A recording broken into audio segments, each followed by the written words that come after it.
आज का हमारा टॉपिक है PLC servo motor programming explanation. मतलब पीएलसी से सर्वो मोटर की प्रोग्रामिंग को हम कैसे करते हैं। तो मैंने यहाँ पे एक पीएलसी लिया है, सर्वो ड्राइव और सर्वो मोटर। तो इसकी प्रोग्रामिंग के लिए मैंने सर्वो मोटर का सबसे पहले हमको चाहिए पीपीआर कितना है। तो पीपीआर मैंने मान लिया 10,000। ये पीपीआर हम बना सकते हैं अपनी तरफ से, जितना चाहिए उतना। सर्वो मोटर का पीपीआर फिक्स नहीं होता है, वो बनाया जाता है किसके आधार पे?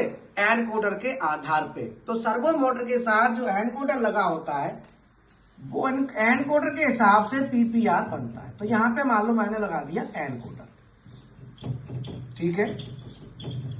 एनकोडर के हिसाब से हमारा पीपीआर डिसाइड होगा। अब सर्वो मोटर का मैंने पीपीआर बना दिया 10,000।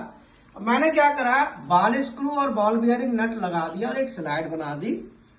बॉल स्क्रू जो लगा हुआ है उसकी पिच है 5 mm। तो बॉल स्क्रू की पिच 5 mm है।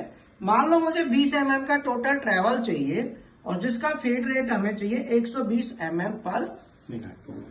तो मुझे 120 mm पर मिनट के लिए चाहिए, तो मुझे दो चीज यहाँ पे चाहिएगी उस ट्रेवल के लिए।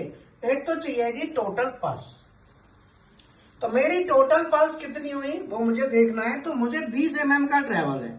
अब 20 mm ट्रेवल में पीछे 5 mm, तो इसका मतलब 4 चक्कर लगाने पड़ेंगे। एक चक्कर में 5 mm जाएगा, पिच के बराबर जाएगा ना आगे।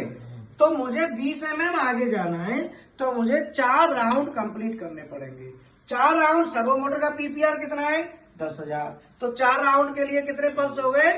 40,000। तो टोटल पल्स मुझे चाहिए, वो चाहिए 40,000, ठीक है। अब आता है पल्स पर सेकंड। तो जो फीड है वो पर सेकंड के हिसाब से नहीं दी जाएगी। फीड जो दी जाएगी वो जाएगी पर मिनट के हिसाब से। तो फीड जो दी गई है वो है 120 mm पर मिनट। अब मुझे क्या करना है, मिनट को सेकंड बनाना है। तो ये 2 mm पर सेकंड। मैं 60 का भाग दे दूंगा, सेकंड में आ गई। तो 2 mm एक सेकंड में। अब मुझे ट्रेवल देखो, 5 mm का जो ट्रेवल मिलता है वो कितनी पल्स में मिल रहा है? 10,000 में। तो ये 2 mm कितने मिलेगा? 5 mm 10,000 में। तो 1 mm 2,000 में, तो 2 mm 4,000।